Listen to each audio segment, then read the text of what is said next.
Mr. Suozzi.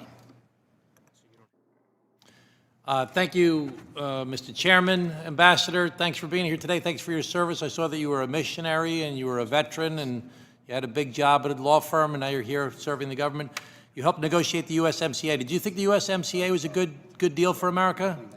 I think it was. There was a lot more we could have done and should have done. So why did the president come out after this year and say it was one of the worst deals we ever negotiated in the history of the country? I think it's frustrating that here we are 5 years later and steel imports from Mexico shot up, car imports from Mexico shot up. Well, you think it was a good deal, but he thinks it was a terrible deal. I mean, I feel like you're in a very bad position here. This whole idea that this president made this switcheroo on you while you were in the middle of testifying here today. I actually feel bad for you. No, but I really feel bad for the American people that are seeing these things happen. There's no plan. I mean, that's my big concern. I know there's goals. I want to see manufacturing brought back to America, or at least I want to see jobs that pay more money so we can rebuild our middle class in America. I'm for that. I'm for holding China accountable and holding our adversaries accountable. I'm for tariffs in select specific places. But right now, all we know is prices are going up, we're pissing off our allies, and the stock market went down dramatically. It's gone up dramatically today. The market manipulation question by Mr. Horsford is a very real concern that we're going to have to dig into a little bit. Who's benefiting from these wild fluctuations down, wild fluctuation up? We're still way down. We need a plan to accomplish the objectives that I know that you genuinely believe in, which is to try and recreate the middle class here in the United States of America, that on my side of the aisle, we all believe in that. We have to recreate the middle class in America. Do you think we should increase the minimum wage in America? I think we need to create jobs that naturally have high wages. The minimum wage in 20 states is $7.25 an hour. Do you think we should increase the minimum wage?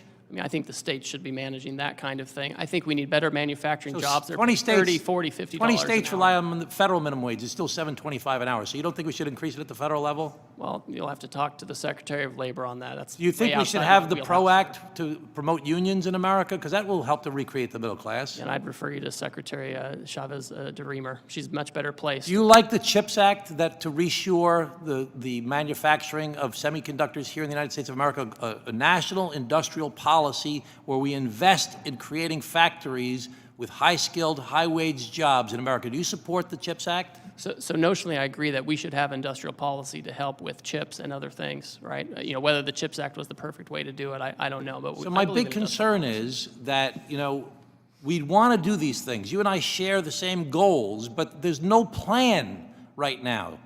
As we saw, there's been devastation from this unilateral action by the president where he treats our allies and our strategic adversaries the same, with the exception of China. We know that China's, and I'm all for that. I actually have a bill that I've sponsored to get rid of most favored trade nation for China.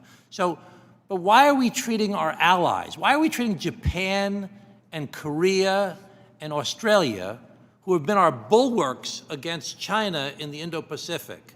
And Vietnam, even though they don't share our philosophy, they're sick of China as well. And we were building a relationship with them to help us be a bulwark against China. Why are we treating our allies in the Indo-Pacific, who are our main allies against China, the same as we're treating our adversaries? We aren't treating them the same. They have substantially lower tariffs than China. I know, but we just really kind of bombarded them. I mean, it's the same as USMCA. We negotiated a bipartisan trade agreement that everybody agreed upon, that the president praised as being the best deal ever, and now he pulls the rug, like he pulled the rug out from under you today. He pulled the rug out from under Canada and Mexico.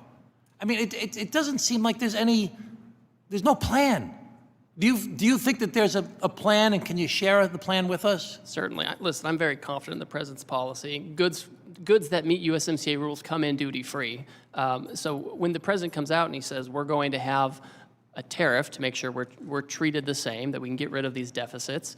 We have a baseline 10% to make sure that we don't have Swiss cheese in this program. And then we have higher tariffs on those who are the worst offenders. That's why you end up in a situation. The president put in place the president put in place these high tariffs, but today he just yanked them out. Is that part of the plan? Was that always part of the plan? Well, they're paused. The reality is, a lot of these countries have come to us and they said, we understand American leadership, we understand what you're trying to do, we want to have reciprocal trade with you. China has taken a different choice, and so they're on a different path. Our Western Hemisphere countries, they all have the lowest rate. They have a 10% rate, right? The UK, Australia, they have a 10% rate. These are all the lowest. The big issues are in Asia, where we saw the offshoring, and China is in a category all by itself. Okay, thank you, Ambassador. Appreciate your time today. I'm very concerned there's no plan, and this is being done kind of willy-nilly at the last minute by the president, out of his head. It doesn't really make sense to us. It'd be great if we knew what the plan was and it was shared to us by the administration, and even if it was done in a way for our committee, that we could at least know what's happening.